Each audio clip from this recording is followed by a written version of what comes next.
நான் பிரியாணி கடை போட்டிருக்கேன். உடையாம்பலத்தில் ஸ்கூலுக்கிட்ட போட்டிருக்கேங்க. கணபதி உடையாம்பாளையங்க. பாலசுப்ரமணியங்கிறவர் வந்து பிஜேபியில் இருக்கார். நாங்கள் பிரியாணி போட்டதுக்கு ஃபஸ்ட்டு நாள் கிறிஸ்மஸ் அன்றைக்கி ஆரம்பித்தோம். அந்த தொழில் நல்லா தான் ஓடிட்டு இருந்துச்சு. நீ யார் கேட்டு பீஃபு போட்ட, இங்கே பீஃப் எல்லாம் போடக்கூடாது, யார் கேட்டு பர்மிஷன் கொடுத்தாங்கன்னு நாங்கள் எல்லாத்துக்கிட்டே பர்மிஷன் வாங்கி தான் போட்டிருக்கோன்னு சொன்னோம். சொன்னப்போ மிரட்டிட்டு போனாங்க. நாங்கள் எல்லாத்துக்கிட்டே பர்மிஷன் கேட்டாச்சுன்னு சொன்னங்காட்டி அவர் போயிட்டார். அதுக்கு அடுத்த நாள் 5ஆம் தேதி வந்துட்டு வந்தார். ஒரு 10 நாள் கழிஞ்சு திங்கக்கிழமை மணிக்கு சாயந்தரம் வந்தாங்க. அவர் மட்டும்தான் வந்தார். ஃபஸ்ட்டு நாள் வந்துட்டு அவர் மிரட்டினார். இந்த மாதிரி யார் கேட்டு, நான் அன்றைக்கே சத்தம் போட்டல பிரியாணி கடையில் போட வேணானே, நீ யார் கேட்டு போட்ட அப்படின்னு சொன்னாங்க. நான் சொன்னேன், எங்கள் தொழிலே இது தாங்க, எங்களுக்கு பிரியாணி வியாபாரம் தான் தெரியும், எங்களுக்கு எந்த தொழிலும் தெரியாது. இது போடுறதுனால உங்களுக்கு என்ன பிரச்சனைன்னு கேட்கும்போது இதெல்லாம் ஆகாது, இந்த கோயிலுக்கு இதுக்கு சம்மந்தம் இல்லை, ஆனால் கோயிலுக்கெல்லாம் ஆகாது, இங்கெல்லாம் போடக்கூடாது, கலவரம் ஆயிரும், நீ யார் கேட்ட போட்ட, கடை எடுக்கிறியா இல்லை உடைக்கிட்டோமா அப்படின்னாங்க. சரி நீங்கள் உடைங்க, உங்களால் என்ன செய்ய முடியுமோ செய்யுங்க, என்ன முடிஞ்சு நானும் பார்க்குறேன், உங்களால் முடிஞ்சு நீங்கள் செய்யுங்க அப்படின்னோம். உடனே அவங்க ஃபோன் பண்ணி எல்லாத்தையும் வர சொன்னாங்க. பசங்களை ஒரு 4-5 பேர்த்தையும், அவங்க பேரெல்லாம் எனக்கு தெரியலைங்க. அவங்க எல்லாருமே வந்து மிரட்டினாங்க, கடையெல்லாம் எடுக்கிறியா இல்லையான்னு. நான் சொன்னேன், எல்லா கடையும் எடுக்க சொல்லுங்கள், நான் எடுக்கிறேன். பீஃப் என்ன அவ்வளோ கேவலமாக போயிடுச்சா, நாங்கள் யார் கட்டாயப்படுத்தலாம் கூப்பிடல இல்லை, விருப்பப்பட்டவங்க தானே வந்து சாப்பிட வர்றாங்க, கொடுக்குறோம். நாங்கள் விருப்பம் வர்றாங்க வந்து சிக்கனா பிரியாணியா என்னன்னு கேட்டுட்டு தான் சாப்பிட்டுட்டு போகிறாங்க, நீங்கள் வந்து இது பண்ணுறீங்கன்னு சொன்னப்போ தகாத முறையாக ஃபஸ்ட்டு பேசினாருங்க. நான் அப்போ வீடியோலாம் எடுக்கல. அதுக்கப்புறம் தான் தோணுச்சு. ஏற்கனவே மிரட்டினப்பவும் ரொம்ப சங்கடப்பட்டேன். 2வது தடவை வந்து மிரட்டும் போது ரொம்ப மன உளைச்சலானேன். அந்த அன்றைக்கும் பார்த்தீங்கன்னாக்கா எனக்கு கிட்டத்தட்ட 6000 ரூபா வேஸ்ட் ஆச்சுங்க. சாப்பாடு எல்லாம் ஃபுட்டு வேஸ்ட் ஆகிடுச்சு. வர கஸ்டமர் எல்லாம் வந்து திரும்பி போயிட்டாங்க. ரொம்ப மன உளைச்சலாகிட்டேங்க நான். அப்போ வந்து அவங்க சொன்னாங்க, கடை எடுக்கலைனாக்கா இது பெரிய கலவரம் ஆயிரும், இது ஜாதி பிரச்சனை அப்படி இப்படிங்கிற மாதிரிலாம் வந்து பேசிட்டு போனாங்க. எங்களுக்கு மனம் ரொம்ப சங்கடமாயிருச்சுங்க. திருப்பி வீடியோ நேற்று நைட்டு போட்டிருக்காங்க, இந்த பீஃப் நான் கடை வச்சாலும் சரி எங்கேயோ போட்டுட்டா போட்டோம், இதெல்லாம் யார் கேட்டாங்க, கேட்கல இல்லை, கடை வச்சு வேணால் இவங்க தொழில் பண்ணிட்டு போகிறாங்க, பீஃப் போட்டாலும் சரி என்ன போட்டாலும் சரி அப்படின்னு. ஆனால் எல்லாத்துக்கிட்டையும் நாங்கள் பர்மிஷன் வாங்கி தான் போட்டோங்க. இவர் தான் சம்மந்தமே இல்லாமல் வந்து நாங்கள் ரோட்டில் கடை வச்சதுக்காக வந்து மிரட்டிட்டு போகிறாங்க, ஆளுகளை கூட்டிகிட்டு வந்து. இது கேட்க போனதுக்கு எங்கள் மேலேயே குற்றச்சாட்டு வைக்கிறாங்க. இதுக்கு நீங்கள் தான் நீ சொல்லு. கமிஷனர் பர்மிஷன் எல்லாம் எல்லாத்துக்கிட்டையும் பர்மிஷன் வாங்கி தான் நாங்கள் வச்சுருக்கோம். ரோட்டில் இருக்கிறவங்ககிட்ட, கார்பரேஷன்காரவங்ககிட்ட, அந்த தொகுதியில் இருக்கிறவங்க எல்லாத்துக்கிட்டே கேட்டுட்டு தாங்க நாங்கள் தள்ளுவண்டியே வச்சுருக்கோம். நீங்கள் கடை எடுத்து வையுங்க, இல்லை கடை வேறு எங்கேயாவது போடுங்கன்னு சொல்லி எல்லாம் மிரட்டிட்டு போகிறாங்க. எங்களுக்கு அந்த அளவுக்குலாம் வசதி இல்லைங்க. ஏன்னா வசதி இல்லாதங்காட்டி தான் தள்ளுவண்டியை வச்சு நாங்கள் அந்த வியாபாரத்தையும் பண்ணுறோம்.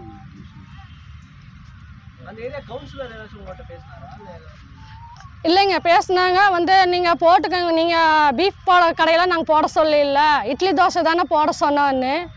அதுக்கு சேர்ந்த ஒரு அம்மா இருக்காங்க, மாற்றி பேசிட்டாருங்க. ஃபஸ்ட்டு அவர் தான் கொடுத்தாருங்க, இப்போ வந்து மாற்றி பேசுகிறாங்க. ஏன்னா அவங்கள கவுண்டருங்கிறதுனால வந்து மாற்றி பேசுகிறாங்க.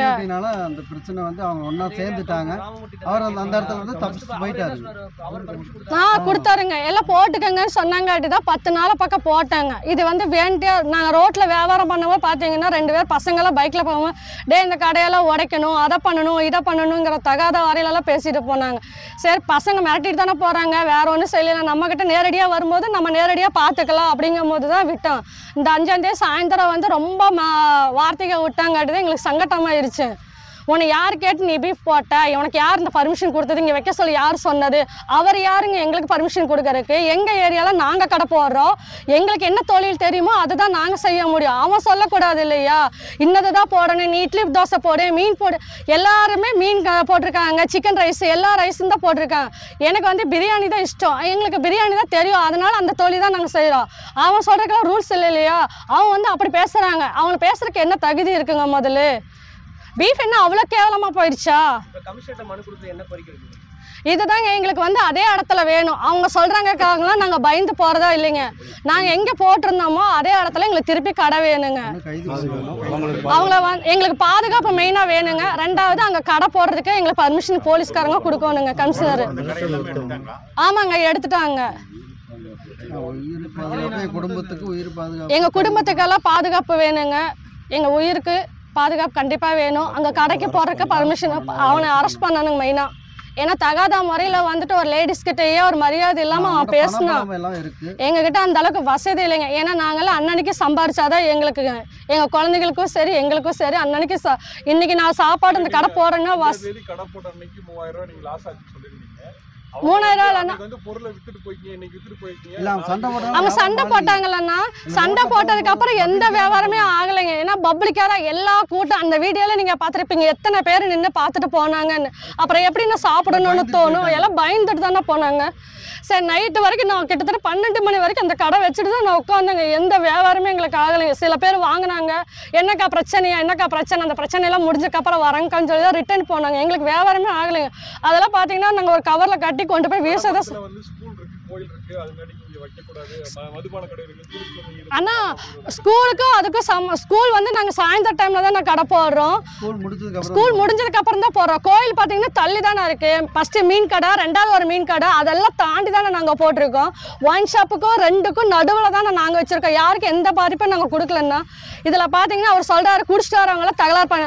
இதை நான் பீஃப் கடை போட்டிருக்காங்காட்டி தகராறு பண்ணுறாங்க. இதை மீன் கடையிலலாம் வந்து தகராறு பண்ண மாட்டாங்களான்னா, இல்லை சிக்கன் ரைஸ் கடையிலலாம் போய் தகராறு பண்ண மாட்டாங்களா குடிச்சிட்டு போய்? அப்போ ஏன் லேடிஸ் கிட்ட மட்டும்தான் வருவாங்களா? இவ்வளோ 10 நாள் ஆச்சு, எந்த பிரச்சனையுமே ஏமா கம்ப்ளைண்ட் வரலையேன்னா? அதெல்லாம் அபாட்டமான பொய். நான் யாரும் இதெல்லாம் வந்து சொல்லவே கிடையாது. இவர் தானே தனிப்பட்ட முறையில வராரு. அதெல்லாம் சும்மா அவங்களுக்கு அங்க இருக்கக்கூடிய ஊர் தலைவர் வந்து திமுகவை சேர்ந்தவர், அவரும் கம்யூனிஸ்ட் கவுன்சிலர், அது இல்லாம இவங்களும் சேர்ந்து தான் முடிவு எடுத்துருக்காங்க. எல்லாம் அவங்க ஒரே கம்யூனிட்டி தான், எல்லாம் ஒரு கம்யூனிட்டி தான். மற்றபடி எந்த சப்போர்ட்டிங் எல்லாம் கிடையாது.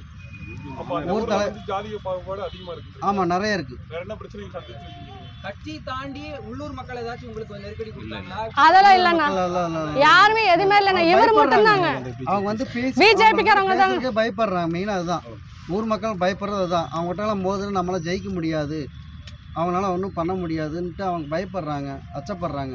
மெயினாக அதான் காரணம். ஊர் கட்டுப்பாட்டுக்கு ஊராட்சி இல்லை, மாநகராட்சி. ஆனால் ஊர் கட்டுப்பாடு அவங்க. ஆனால் நாங்கள் போட்டிருக்கிறதே ரோட்டில் தானே நாங்கள் கடை போட்டிருக்கோம். பார்க்க போனால் கார்பரேஷன்காரங்க தான் வந்து எங்களை எடுக்க சொல்லணுங்க. அவருக்கு இதுக்கு சம்மந்தமே இல்லை. இவர் வந்து பிஜேபியில் இருக்காங்கிறதுக்காக நம்மளை வந்து மிரட்டலாமா நான் கேட்குறேன். அப்படி பார்த்தா மீன் கடை சொல்லியிருக்கலாம், சிக்கன் ரைஸ் கடை சொல்லியிருக்கலாம். இத்தனை ஐட்டம் விட்டு போட்டு ஏன்னா என்ன மட்டும் டார்கெட் வச்சு வந்து பீஃப் கடை எடு, இதெல்லாம் ஆகாது, கலவரமாகும், அப்படி இப்படின்னு எதுக்கு நான் சொல்லணும்? 2 மீன் கடை இருந்துச்சு, ஒரு மீன் கடை எடுத்து தள்ளி போட்டாங்க, ஒரு மீன் கடை போட மாட்டேன்னு சொன்னாங்க. அங்க இனிமேல் எந்த கடையுமே வராது. ஆனா யார் எந்த கடை போட்டாலுமே நாங்க போறதுக்கு தயாரா தானே இருக்கோம். இதனால என் உயிரே போனாலும் பரவாயில்ல, நான் முடிவு பண்ணிட்டேன்னா முடிவு பண்ணி தான் நேத்து வந்து நைட் போலீஸ் வந்து வரட்டாங்களா? ஏன் இப்படி வீடியோ எடுத்தீங்க?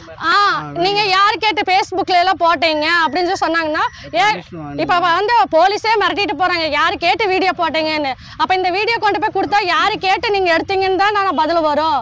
நைட்டு ஒரு 12:30 மணி வரைக்கும் எஸ்ஐ சார் வந்துட்டு நீங்கள் யார் கேட்டு அப்டேட் பண்ணீங்க, யார் கேட்டு ஃபேஸ்புக்கில் போட்டீங்க, இது யாருக்கெல்லாம் அமிச்சிங்க, அவங்க பேர் சொல்லுங்கள் அப்படின்னெல்லாம் வந்து சொன்னாங்க. நாங்கள் வந்து எங்கள் சொந்தக்காரங்களுக்கு தான் அமிச்சோங்க, அது பேரெல்லாம் நாங்கள் சொல்ல விரும்பலை. எங்கள் சொந்தக்காரருக்கு அமிச்சா அவங்க தான் வைரலாக பண்ணாங்க. எங்களுக்கு பாதுகாப்பு வேணும் இல்லைங்க, போலீஸ்கிட்ட போனால் எங்களுக்கு பாதுகாப்பு இல்லை, அதனால தாங்க நாங்கள் இப்படி பண்ணோன்னு சொல்லி சொன்னோன்னா. நாங்கள் நேற்று வந்து இன்ஸ்பெக்டர் வந்து ஆய்வாளர் வந்து உங்களுக்கு அனைத்து பாதுகாப்பும் கொடுக்குறேன்னு சொல்லிட்டு தான் போனாரு. கடையில் இவர் வந்து மிரட்டிருக்காருன்னா அப்போ எப்படி போடுங்க? அதான் சைன் போட சொல்லினா, நீங்க தான் கடை எடுத்தாச்சு இல்ல, நீங்க இதுக்கு மேல சைன் பண்ணிருங்க, இதோட முடிஞ்சிச்சு அப்படிங்கிற மாதிரி அவர் என்ன எழுதி கேட்குறாங்க. பீஃப் கடை அவங்க எல்லா கடை எடுத்தா நாங்கள் கடை எடுத்துக்கிறோம், நாங்கள் அப்புறம் இந்த வீடியோவில் சொல்லியிருப்போம். அது இப்போ கடையில் எடுத்துட்டாங்களா அதுக்கு ஒரு சைன் போடுறதாமாங்க தனியாக. நைட்டில் வந்து ஒரு எஸ்ஐ வந்து பேசி ஒரு 12:30 மணி இருக்கும்ண்ணா, 11:45 இருக்கும். அந்த மாதிரி 11:30 மணி 12 மணி இருக்கும். வந்து அதை பற்றி கமெண்ட் போட்டாங்களா? அதில் போட்டோம். அதை வச்சு தான் இவங்க போலீஸ் வந்து கேட்குறாங்களா? அந்த ஊர் ஃபுட் சேஃப்டி எல்லாமே உட்காந்து சர்டிஃபிகேட் எல்லாமே தரவாக இருக்குது கொடுத்துருக்கு. ஆமாம். அவர் பிஜேபி கட்சி சார்ந்தவங்க. பிஜேபி கட்சியில வந்துட்டு மாட்டுக்கறி வந்து எங்களுக்கு ஆகாது அப்படிங்கிற மாதிரி தான் அவர் பேசுறாருங்க. ஆனால் நேற்று நைட்டு போலீஸ் வந்தாங்க, வந்துட்டு நீங்கள் எழுதி கொடுங்க, எல்லா கடையும் எடுத்தாச்சுல்ல அப்படின்னு சொன்னாங்க. எழுதியெல்லாம் கொடுக்க முடியாது, நாங்கள் கமிஷனர் ஆஃபீஸ்க்கு போகிறோங்க, அங்கே வந்துடுங்க, வேணா அங்கே இருந்து எழுதி தரோம், நீங்கள் என்ன எழுதிட்டு போயிருக்கீங்க எங்களுக்கு படிக்க தெரியாது, கமிஷனர் ஆஃபீஸ்க்கு வரோம் அப்படின்னாங்க. இவர் வந்து நேற்று நைட்டு பாலசுப்ரமணியங்கிறவர் வந்து சொல்லியிருக்காரு, கடை எடுத்து போட வேண்டியதானே பீஃப் கடை, ரோட்டில் போடுறேங்காட்டி தானே இந்த பிரச்சனை வருதுன்னு. ரோட்டில் போட்டங்காட்டி தான் இத்தனை பிரச்சனைன்னு இல்லைன்னா, அவருக்கு வந்து பிஜேபியில் இருக்கங்கிற கட்சியில் இருக்கங்கிறக்காக இந்த பீஃபுங்கிற ஐட்டம் அவருக்கு ஆகாதுங்கிறக்காக போட வேண்டாம்னு பிரச்சனை பண்ணுறாருங்க. ஊர் கட்டுப்பாடு கோயிலுக்கு ஆகாதுங்கிற பொய்யான இதை வந்து பேசுகிறாருங்க அவர். இது உண்மையே கிடையாதுங்க. ஸ்கூலு கிட்ட தான் நாங்கள் போட்டிருக்கோம், கோயிலுக்கும் அதுக்கும் சம்மந்தமே கிடையாதுங்க. நாங்கள் போட்டிருக்க வந்து ஸ்கூல் முடிச்ச சாயந்தர டைமில் ஒரு 5 மணிங்கும் போது தானே நாங்கள் கடை போடுறோம். யாருக்கும் எந்த பாதிப்பும் இல்லாமல் ஓரமாக தான் நாங்கள் போட்டிருக்கோம். இது வரைக்கும் எங்களுக்கு வந்து இது வரைக்கும் எந்த கம்ப்ளைண்ட்டும் பண்ணதில்லைங்க. ரோட்டில் இப்படி போக்குவரத்து இருக்குது, ஒயின் ஷாப் கிட்ட இருக்குது அப்படின்னு யார் குடிச்சிட்டு வந்து தகாத முறையில் பேசுகிறதோ இல்லை கடைக்கிட்ட சண்டை போடுறதோ இது வரைக்கும் எந்த நடவடிக்கை எங்கள் மேலே வரலைங்க.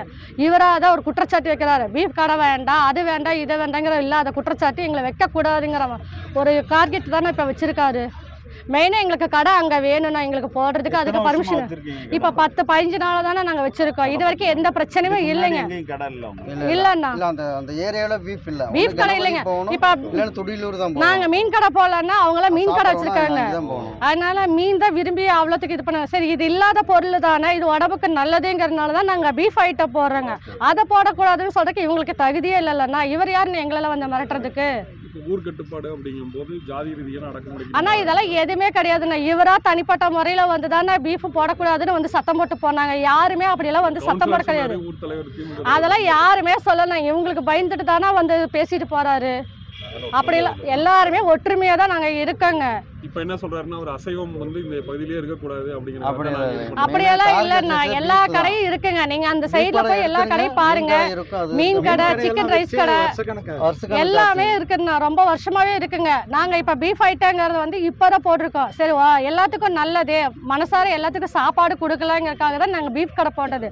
அவர் வந்து இது ஜாதி விஷயமா பார்த்து இந்த பீஃப் கடை போட வேண்டாம் அப்படிங்கிற மாதிரி பிஜேபி மூலியமா வந்து எங்களை மிரட்டிட்டு போறாருங்க. அவரு அவர் மேல நடவடிக்கை எடுக்கணும்னா அவர் கைது பண்ணணுங்கண்ணா. எங்களுக்கு கடையும் வேணும், அவரை கைது பண்ணி மன்னிப்பு கேட்கணும்ண்ணா. பாதுகாப்பு வேணும், மெயினா பாதுகாப்பு தான்ண்ணா. இப்போ வரைக்குமே எங்களுக்கு உயிருக்கு உத்தரவாதமே இல்லைங்க. பயந்து தான் நடந்துட்டு இருக்காங்க. ரோட்லயும் சரி, வீட்டில் இருக்கும் போதும் சரிங்க. நைட்டு 12 மணிக்கெல்லாம் பார்த்தீங்கன்னா போலீஸ்கார் தட்டும் போதெல்லாம் யார் வந்து தட்டுறாங்க, நம்மளே கூப்பிடுறாங்களா, யார் இது பண்ணுறாங்கன்னு பயந்து தான் நாங்கள் வாழ்கிறோண்ணா. எங்களுக்கு பாதுகாப்பும் வேணும், அதே சமயம் அவரை அரெஸ்ட் பண்ணணும்ண்ணா. மெயினாக எங்களுக்கு 3 பேர் இருக்காங்கண்ணா. ஒரு பொண்ணு 2 பசங்க படிக்கிறாங்கண்ணா.